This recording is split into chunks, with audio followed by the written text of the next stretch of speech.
इन जीवों को देखिए। यहाँ एक बाग है, गुड़हल के कुछ फूल हैं, एक मशरूम है और दो बंदर हैं। यदि हमें इन जीवों का अध्ययन करना हो तो हम कहाँ से शुरू करेंगे? ये सभी एक दूसरे से बहुत अलग हैं, है ना? जैसे बंदर मशरूम से काफ़ी अलग है। यहाँ वर्गीकरण यानी क्लासिफिकेशन हमें जीवों का अध्ययन करने में मदद करता है। वर्गीकरण में हम जीवों को उनकी समानताओं या विभिन्नताओं के आधार पर समूहित कर लेते हैं, जिससे उन जीवों का अध्ययन करना आसान हो जाता है। वर्गीकरण की इस प्रक्रिया को वर्ग की या टैक्सोनॉमी कहा जाता है। टैक्सोनॉमी काफ़ी लंबे समय से प्रचलन में है। यूनानी दार्शनिक अरस्तु उन शुरुआती लोगों में से एक थे जिन्होंने अपने आसपास के जीवों को विभिन्न श्रेणियों में वर्गीकृत किया। प्रारंभिक तौर पर उन्होंने जीवों को दो बुनियादी श्रेणियों में वर्गीकृत किया, पौधे और जंतु। संभवतः उन्होंने इस प्रकार का वर्गीकरण इसलिए किया क्योंकि उन्होंने देखा कि कुछ जीव जैसे पौधे चल नहीं सकते हैं, वे एक जगह स्थिर रहते हैं, जबकि जंतु चल सकते हैं। इसके अलावा पौधे भोजन नहीं खाते हैं, जबकि जंतु भोजन खाते हैं। उन्होंने पौधों को उनके उपयोग के आधार पर औषधीय और कृषि योग्य पौधों में भी वर्गीकृत किया और उनकी वृद्धि के आधार पर झाड़ियों और पेड़ों में भी वर्गीकृत किया। इसी तरह उन्होंने जंतुओं को इस आधार पर वर्गीकृत किया कि वे सीधे बच्चों को जन्म देते हैं या बच्चे अंडों से उत्पन्न होते हैं, अथवा जंतु में रक्त होता है या नहीं होता। इसके बाद जीव विज्ञानी कार्ल लिनियस ने जीवों की संरचना के आधार पर वर्गीकरण करने का प्रयास किया और वर्गीकरण को व्यवस्थित किया। तो इस प्रकार वर्गीकरण में जीवों को विभिन्न समूहों या श्रेणियों में वर्गीकृत किया जाता है और इनमें से प्रत्येक श्रेणी को एक वर्गक या टैक्सॉन कहा जाता है। टैक्सॉन का बहुवचन रूप टैक्सा है। आइए विभिन्न वर्ग की संवर्गों यानी टैक्सोनॉमिकल कैटेगरीज पर एक नज़र डालें। लेकिन आगे बढ़ने से पहले ध्यान रखें कि ये वर्ग की संवर्ग क्षैतिज श्रेणियां नहीं हैं। यानी हम यह नहीं कह सकते कि यह टैक्सॉन ए है, यह टैक्सॉन बी है, यह टैक्सॉन सी है इत्यादि। इसके बजाय हमें एक स्पष्ट वर्ग की पदानुक्रम या रैंक मिलता है। इस पदानुक्रम में जीवों को सबसे पहले एक सबसे कम समावेशी श्रेणी में रखा जाता है, जिसमें वे जीव शामिल होते हैं जिनमें समान लक्षणों की संख्या सबसे अधिक होती है। इसके बाद जैसे जैसे हम आगे बढ़ते जाते हैं, एक अधिक समावेशी श्रेणी आती जाती है, जिसका अर्थ है कि इन श्रेणियों में आने वाले जीवों में समान लक्षणों की संख्या क्रमशः कम होती जाती है।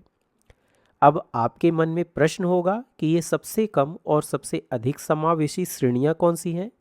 इन्हें जानने से पहले ध्यान रखें कि इन दोनों के बीच भी कई पदानुक्रम या रैंक हैं। आइए पहले इन रैंकों या टैक्सॉन पर एक नज़र डालें। तो इनमें सबसे पहला है प्रजाति या स्पीशीज। इसके बाद आता है वंश यानी जीनस, फिर कुल या फैमिली, फिर गण या ऑर्डर, फिर वर्ग या क्लास, और इसके बाद जंतुओं के लिए संघ यानी फाइलम, और पौधों के लिए भाग या डिवीज़न, और अंत में जगत या किंगडम आता है। यहाँ प्रजाति या स्पीसीज सबसे कम समावेशी श्रेणी है, जबकि जगत यानी किंगडम सबसे अधिक समावेशी श्रेणी है। जिन जीवों में समान लक्षणों की संख्या सबसे अधिक होती है उन्हें एक ही प्रजाति में वर्गीकृत किया जाता है, जबकि एक ही जगत या किंगडम में वर्गीकृत दो जीवों में समान लक्षणों की संख्या सबसे कम होती है। अब आइए विभिन्न टैक्सॉन स्तरों को थोड़ा गहराई से समझें। सबसे पहले हम प्रजातियों की चर्चा करेंगे। तो जो भी जीव आप देखते हैं वह एक प्रजाति है। जैसे बाघ यानी कि टाइगर एक प्रजाति है, इसी तरह शेर यानी लायन भी एक प्रजाति है, और तेंदुआ यानी लेपर्ड भी एक प्रजाति है। ये प्रजातियां इसलिए हैं क्योंकि हम स्पष्ट रूप से एक बाघ और एक शेर में अंतर देख सकते हैं। हम एक शेर को देखकर यह नहीं कह सकते कि अरे यह तो बाघ है। इसलिए ये जीव अलग अलग प्रजातियां हैं। अब यदि हम बाघ, शेर और तेंदुए के यहाँ दिए गए वैज्ञानिक नामों को देखें तो हम कह सकते हैं कि इसे पैंथरा टाइग्रिस, इसे पैंथरा लियो और इसे पैंथरा पारडस कहा जाता है। इन तीनों के नाम में पैंथरा शब्द का उपयोग हुआ है। तो इस पैंथरा शब्द का क्या मतलब है? यहाँ पैंथरा बाघ, शेर और तेंदुए के अगले स्तर या अगले उच्च टैक्सोनॉमिकल रैंक को दर्शाता है, जिसे हम वंश या जीनस कहते हैं। इसका मतलब है कि बाघ, शेर और तेंदुए का वंश नाम एक ही है और वह है पैंथेरा, यानी ये सभी एक ही वंश या जीनस पैंथेरा से संबंधित हैं। इस प्रकार वंश या जीनस निकटता से संबंधित प्रजातियों का एक संग्रह या समूह होता है। यदि हम पौधों का उदाहरण लें तो सोलेनम पौधों का एक सामान्य वंश है जिसमें आलू और टमाटर जैसी प्रजातियां आती हैं। इसके बाद कुल या फैमिली आता है जो निकटता से संबंधित वंशों या जेनरा से मिलकर बनता है। यहाँ जेनरा शब्द जीनस शब्द का बहुवचन रूप है। अब चलिए पैंथेरा जीनस का उदाहरण लेकर आगे बढ़ते हैं। तो पैंथेरा के साथ एक और जीनस फीलिस है और इन्हें फीलिडे फैमिली के अंतर्गत वर्गीकृत किया गया है। इस जीनस फीलिस में सामान्य घरेलू बिल्लियों को रखा गया है। इसी प्रकार पौधों में जीनस कैप्सिकम है जिसे जीनस सोलेनम के साथ सोलेनेसी फैमिली के अंतर्गत वर्गीकृत किया गया है, यानी यह काफ़ी बड़ी फैमिली है। अगला टैक्सोनॉमिकल रैंक गण या ऑर्डर है जो निकटता से संबंधित कुलों यानी फैमिलीज का समूह होता है। जैसे पैंथेरा और फीलिस फीलिडे फैमिली से संबंधित हैं, जिन्हें कैनिडे फैमिली के साथ कार्निवोरा गण में वर्गीकृत किया गया है। कैनिडे फैमिली में सभी कुत्तों को रखा गया है। इस प्रकार कुत्तों और बिल्लियों को एक ही गण या ऑर्डर कार्निवोरा के अंतर्गत वर्गीकृत किया गया है। यहाँ आप देख सकते हैं कि इनमें सामान्य लक्षण यह हो सकता है कि ये सभी मांसाहारी हैं। सोलेनेसी फैमिली को एक अन्य फैमिली कोनवोल्विलेसी के साथ सोलेनेल्स गण के अंतर्गत वर्गीकृत किया गया है। फैमिली कोनवोल्विलेसी में शकरकंद जैसी प्रजातियां आती हैं। गण या ऑर्डर के बाद वर्ग यानी क्लास आता है, यानी वर्ग में निकटता से संबंधित सभी गण शामिल होंगे।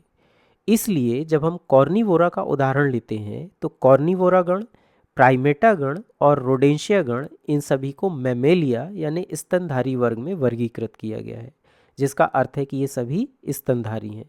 इनमें मनुष्य भी शामिल हैं। हम मनुष्य प्राइमेटा गण से संबंधित हैं, जबकि चूहे और गिलहरियां इत्यादि रोडेंशिया गण से संबंधित हैं। यदि हम पौधों का उदाहरण लें तो सोलेनेल्स गण को पॉलीमोनियल्स वर्ग के अंतर्गत वर्गीकृत किया गया है। अगली टैक्सोनॉमिकल कैटेगरी जंतुओं के लिए संघ या फाइलम और पौधों के लिए भाग या डिवीजन है। निकटता से संबंधित सभी जंतु वर्गों को एक ही संघ के अंतर्गत वर्गीकृत किया गया है। जैसे मैमेलिया वर्ग जिसमें सभी स्तनधारी जीव आते हैं, एवीज वर्ग जिसमें पक्षियों को रखा गया है और रेप्टिलिया वर्ग जिसमें सभी सरीसृपों को रखा गया है। इन सभी वर्गों को फाइलम कॉर्डेटा के अंतर्गत वर्गीकृत किया गया है। इसका मतलब है कि ये सभी रज्जुकी या कॉर्डेट हैं, जिसका अर्थ है कि इन सभी में कॉर्डेट की विशेषताएं मिलती हैं, जैसे कि नोटोकॉर्ड यानी पृष्ठरज्जु का होना या पोस्ट एनल टेल का होना। यदि हम पौधों का उदाहरण लें तो वे सभी पौधे जिन्हें पॉलीमोनियल्स वर्ग के अंतर्गत रखा गया है, उन्हें डिवीज़न मैग्नोलियोफाइटा के अंतर्गत वर्गीकृत किया गया है। वर्गीकरण का अंतिम टैक्सॉन जगत यानी कि किंगडम है। यह वर्गीकरण का उच्चतम स्तर है। सभी जंतु संघों को एनिमेलिया जगत के अंतर्गत वर्गीकृत किया गया है। इसमें कॉर्डेटा के अलावा ऑर्थोपोडा जैसे अन्य संघ भी हैं जिनमें कीटों को शामिल किया गया है। इसी प्रकार पौधों के सभी डिवीजनों को प्लांटी जगत के अंतर्गत वर्गीकृत किया गया है। अब क्या आप बता सकते हैं कि इस चर्चा से आपने क्या समझा? निश्चित रूप से अब आप कह सकते हैं कि यदि विभिन्न जीवों में भोजन करना, एक स्थान से दूसरे स्थान तक गति करना इत्यादि जैसी विशेषताएं समान हैं, तो हम उन्हें जंतु के रूप में वर्गीकृत कर सकते हैं। इसी प्रकार यदि जीव एक स्थान से दूसरे स्थान तक गति नहीं कर सकते और अपना भोजन स्वयं बनाने के लिए प्रकाश संश्लेषण करते हैं, तो उन्हें पौधों के रूप में वर्गीकृत किया जा सकता है।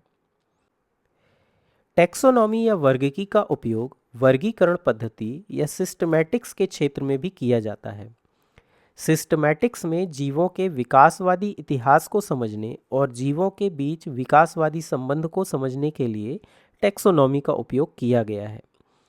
लेकिन हाल ही में सिस्टमैटिक्स एक ऐसे क्षेत्र के रूप में विकसित हुआ है जिसमें न केवल जीवों के विकासवादी इतिहास को समझने का प्रयास किया जाता है, बल्कि विभिन्न जीवों की पहचान करने, उनका वर्णन करने और वर्गीकरण करने का प्रयास भी किया जाता है।